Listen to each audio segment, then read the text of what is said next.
Olá, gente, tudo bem? Bem-vindo ao podcast do site RD News. Olha, quero te convidar para se inscrever no nosso canal e acompanhar a gente nas redes sociais.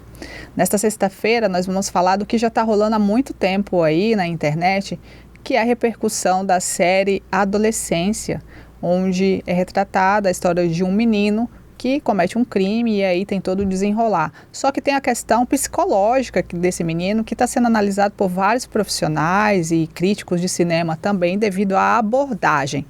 E aqui no podcast também a gente não vai ficar de fora, né? Porque a gente adora cinema, adora esse tipo de conteúdo. Para falar sobre isso, nós estamos com a Mariana Vidotti, que ela é especialista em, deixa eu falar aqui, psicoterapeuta familiar e neurociência e desenvolvimento infantil. Tudo bem, Mariana? Tudo bem, bom dia, Grace. É um prazer estar aqui com vocês. Mariana, você falou para mim antes de a gente gravar que você já vem dando um alerta faz anos em relação à questão dos adolescentes no país.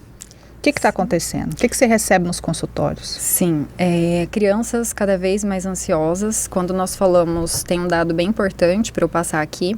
O Brasil ele é número 1 em doenças mentais em crianças e adolescentes. E nós também somos o país com maior quantidade de acesso e acesso precoce a redes sociais. Então isso está diretamente ligado. Mas a rede social, ela influencia um adolescente a mudar o comportamento, a ter comportamento de psicopatia ou até de maldade ou não? Ou ele já vem com essa essência? Quando a gente fala sobre construção de personalidade, tem uma matemática bem clara que eu costumo, inclusive, explicar no primeiro contato com os pais no consultório. Então, para eu receber uma criança ou adolescente, a primeira pessoa que senta no consultório são os pais. Então, como que se dá, Grace, a formação da personalidade de um ser humano? A neurociência já sabe, a área que a gente mais tem estudado há 10 anos é como que se dá a construção de uma personalidade. Então, antes, por exemplo, existia-se muito a pergunta sobre a psicopatia. Então, o que é mais importante? O fator genético, né, uma herança genética ou o fator ambiental? Hoje não existe mais essa discussão, porque a construção da personalidade, ela se dá assim, 25% é um fator individual, então aquilo que como você veio para esse mundo. O que significa isso?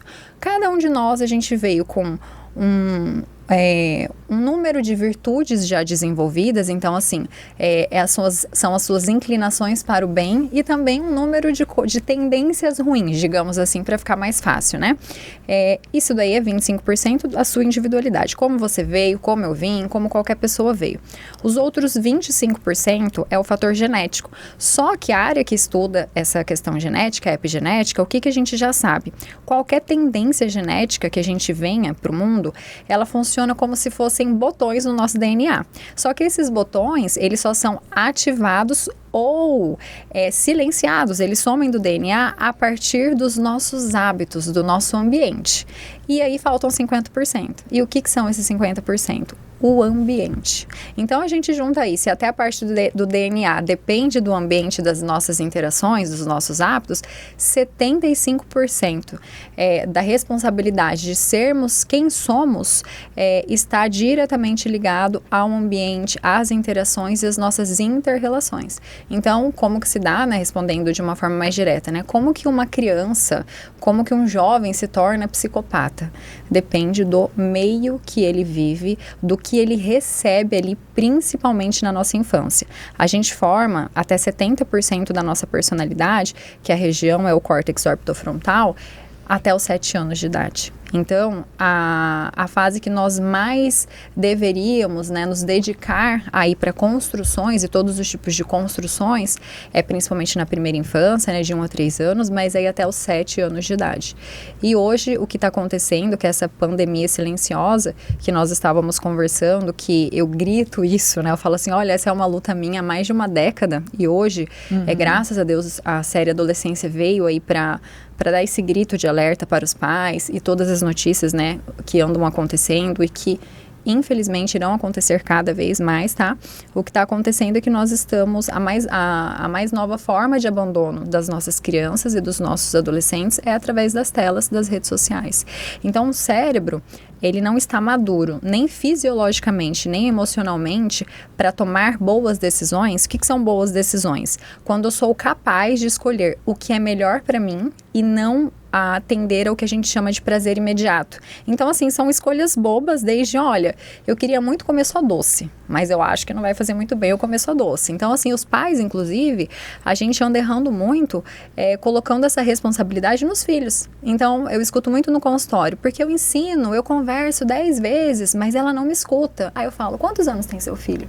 Ah, ela tem 6, ela tem 7, ela tem 9. Aí eu falo, olha, sabe a partir de qual idade? Dependendo daquilo que a gente recebeu. Então, se eu tive essa construção bem feita na minha infância, eu começo a ser capaz de escolher, de fazer essa reflexão de eu quero, mas talvez não seja tão bom. Sabe a partir de qual idade? A partir dos 13 anos de idade. Nossa Senhora! Por isso que a neurociência fala, ela é bem direta, né?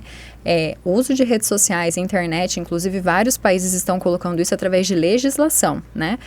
Acesso a redes sociais apenas a partir dos 14 anos de idade. Então, antes disso, eu até estava conversando com uma mãe vindo aqui, né, trocando áudio, ela falando, olha, Mariana, mas as minhas filhas, eu tenho 2 filhas, são gêmeas, elas ficam muito sozinhas em casa, então até os direcionamentos de como acontece precisa ser pelo celular. Aí eu falei assim, olha, quando o celular é entregue necessário antes dos 13 anos de idade, ele deve ser utilizado apenas como uma forma de comunicação. Então, o que significa isso? Eu dou um celular para o meu filho, que tem acesso a SMS, ligação e, no máximo, o WhatsApp. Quando tem o WhatsApp, deve existir algumas regras para nortear o uso.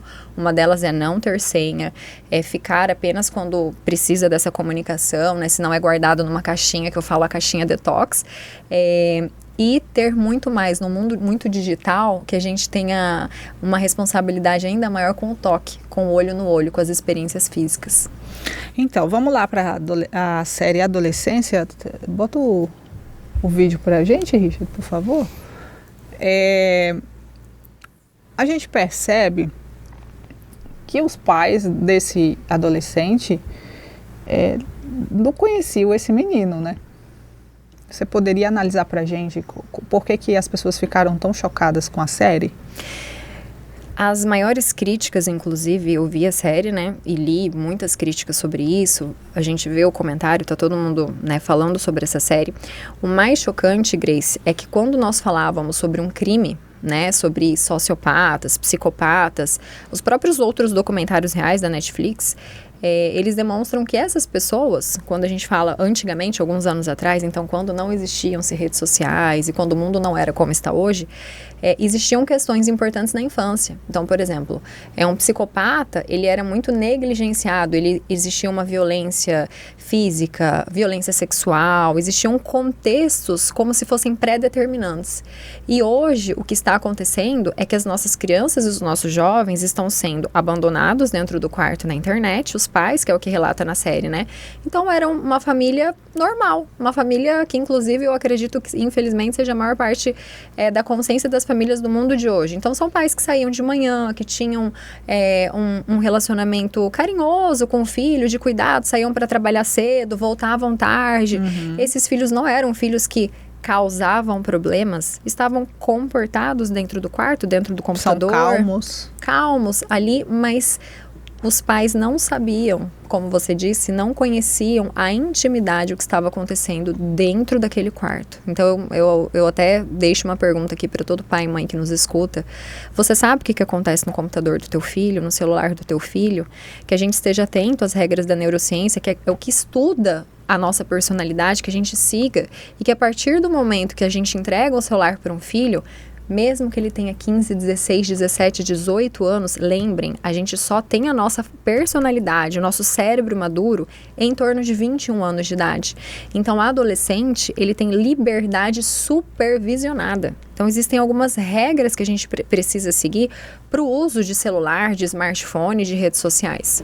Tem uma polêmica, aproveitando o gancho da série, pedir para o Richard deixar aí para ficar tocando. Tem uma polêmica no Brasil, que é a questão da pena para adolescentes. O que você acha como profissional dessa área? Você acha que eles têm, sim, capacidade de responder pelos atos deles? Grace, até agradeço essa pergunta, é uma pergunta que as pessoas não têm me feito na entrevista, para falar sobre o que eu acho que é o mais importante quando a gente fala sobre criminalidade. Falar sobre criminalidade de uma forma responsável, a gente precisa olhar as multifacetas, né, que envolvem tudo isso. Então a gente tem que olhar a parte social, psicológica, individual de cada ser humano. Mas quando a gente trata mesmo de criminalidade, a discussão ela é sempre em torno de as penas serem penas mais rígidas e penas cada vez mais antecipadas. Então, diminuir, né, a maioridade penal para 16 anos, algumas pessoas falam para 14 anos, né? E o que acontece? Vamos olhar, eu consigo, para você, até para trazer essa reflexão para você e para todo mundo que está escutando, é o seguinte: todas as vezes que eu busco uma mudança através do medo, ela funciona? Ela funciona até um certo ponto. Por exemplo, se a gente pega um país como os Estados Unidos. Os Estados Unidos, qualquer um olha e fala assim, olha, a pessoa pode ter dinheiro, pode ser famosa. Se ela for pega dirigindo alcoolizada, ela vai presa. Ou seja, isso de alguma forma inibe alguns comportamentos criminosos? Inibe. Mas alguém muda por conta da pena? Não. Quando a gente fala sobre verdadeiramente diminuir a criminalidade, o nosso foco, eu como profissional da saúde mental, tá? O nosso foco a pergunta deveria ser assim: como que a gente faz para termos menos cidadãos criminosos? Aí a gente vai para a base, a gente vai para a família, a gente vai para as escolas. Como que a gente faz para construir um ambiente que proporcione ferramentas para a construção de uma personalidade saudável? Porque o criminoso de amanhã nada mais é que uma criança que não conseguiu ter acesso e ferramentas para desenvolver uma personalidade segura, que eu falo muito que é através do ensino das virtudes, né, das habilidades socioemocionais. Vamos lá, o caso da Heloísa. A Heloísa, bota aí, Richard, pra gente. Acho que tem até a imagem do poço aí, né? Vamos mostrar para Mariana também. A Heloísa, ela tinha 16 anos e ela foi assassinada por 2 adolescentes, um de 16 e um de 17, e o crime foi coordenado por um menino de 18 anos. O perito falou que os 2 adolescentes foram muito cruéis com ela. Muito cruéis com ela. E tem outros crimes aí que a gente vê, inclusive foram cruéis com a mãe da menina, a mãe da vítima ficou muito machucada. Eles não têm discernimento? Claramente, uma pessoa que consegue cometer um crime tão brutal como esse, não conseguiu desenvolver uma virtude básica, que é empatia, que é o que acontece em personalidades sociopatas. Então, não, são seres humanos que já estão aí com 17, 18 anos, né, com esse cérebro quase formado e não tiveram ferramentas para desenvolver empatia. Então, nestes casos, a gente precisa realmente, eu falo que o ideal seria a gente olhar esses 2 aspectos, né? Então, qual é a chance de recuperação? É o que eu, como uma profissional da saúde mental, né, sempre me pergunto nesses casos. Para recuperar uma personalidade, construir uma personalidade saudável.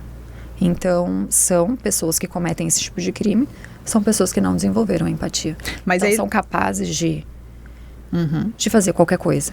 Eles têm, por exemplo, 16 anos. Você me falou que a formação é até 21, né? Se tivesse um sistema carcerário mais firme para eles, uma pena mais dura para eles, como é nos Estados Unidos, eles teriam chance de desenvolver e mudar de vida, doutora? Existe essa chance? Ou, nesse caso do sociopata adolescente?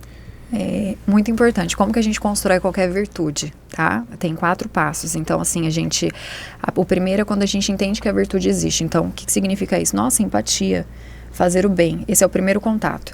Falar de uma forma bem clara e fácil, tá? O segundo contato é o que a gente chama de identificação. Então, se eu olhei sobre algo bom, aqui pode ser qualquer coisa, né? A gente está falando da empatia, mas a paciência, qualquer virtude que qualquer ser humano queira desenvolver. Se eu me identifiquei, significa que eu percebo que ela existe de alguma forma dentro de mim, mesmo que num estado muito adormecido. O terceiro passo para o desenvolvimento de qualquer virtude é quando você começa a ter esforços intencionais no dia a dia. Então, assim, ainda é muito difícil. Por exemplo, se você é uma pessoa que não tem paciência, aí você percebe, você fala, olha, isso tá me eu quero ser uma pessoa mais paciente nas minhas relações. E por mais que seja difícil, você começa a ter, é o que eu chamo de roadmap no consultório. Então, assim, eu começo a determinar algumas coisas que eu vou começar a aplicar no meu dia a dia.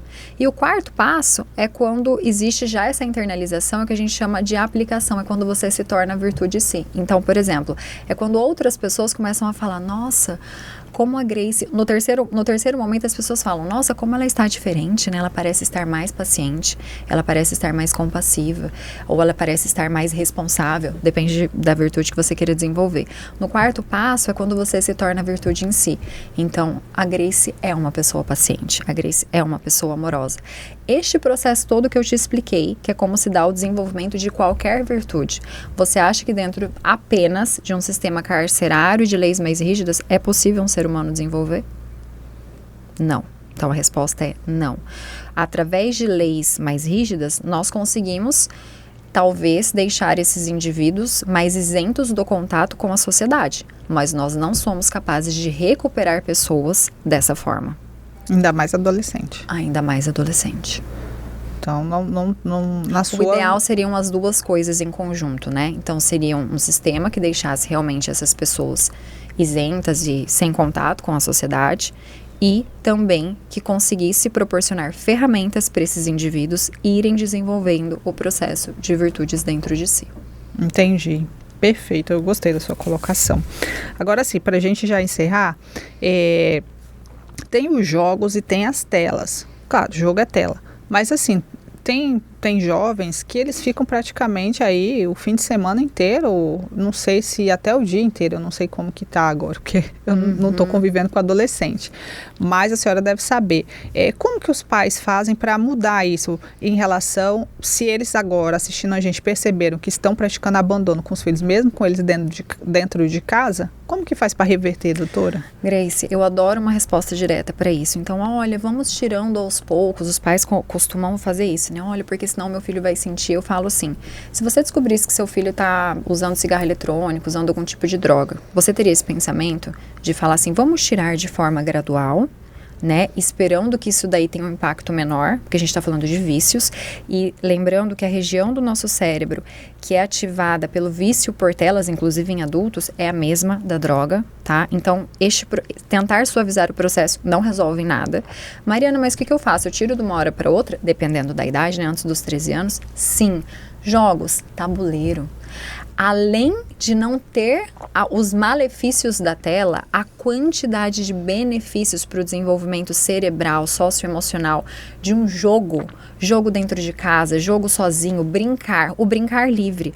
Papais e mamães, filhos não precisam o tempo todo de atenção. A gente desenvolve capacidades muito importantes brincando, estando sozinho, que é a virtude da introspecção. Eu entender como que eu me sinto. Será que eu estou sentindo muita raiva, muita tristeza? Será que eu estou me sentindo muito ansiosa? As crianças e os jovens, eles não estão tendo mais contato com o que eles sentem, porque a gente é anestesiado o tempo todo com as telas e com os jogos. Só gostaria de finalizar falando uma regrinha ouro para as crianças que já têm idade, lembrando... Jogo, pode ter 14, 15, 16, qualquer contato de adolescentes em rede social deve ser supervisionado, tá? Isso não é escondido, eu vou pegar o celular escondido, isso tem que ser acordado entre as partes, tá? Uma regra inegociável. Então, os pais, por quê? Porque nós temos, eu, mamãe, mamãe, por que você tem que olhar? Esse é meu espaço. É porque eu te amo e sou responsável por você, que eu olho e cuido. Ah, mas você falar para um adolescente, deixa eu ver seu Instagram. E a minha privacidade, mãe? A sua privacidade é supervisionada, porque você ainda tem um cérebro que não é capaz de tomar as melhores decisões por você. E como a mamãe te ama, dentro da nossa casa vai ser assim. Mas antes você não fazia. Antes a mamãe achou que estava fazendo certo, mas a mamãe aprendeu que não é a melhor coisa para você. E sabe o que a gente ensina quando a gente volta atrás com uma regra, Grace? A virtude base, para desenvolver qualquer outra virtude, que a gente chama na psicologia transpessoal de virtude de aprendiz da vida. Então, olha, tá vendo? Até a mamãe erra. Você também vai errar, faz parte da vida. Perfeito. Mariana, obrigada por você ter vindo aqui. Adorei esse papo. Desculpa te levar para o lado dos crimes reais que a gente está acontecendo, mas aproveitar que você trouxe essa colaboração para o nosso programa, tá bom? Eu que agradeço, Grace.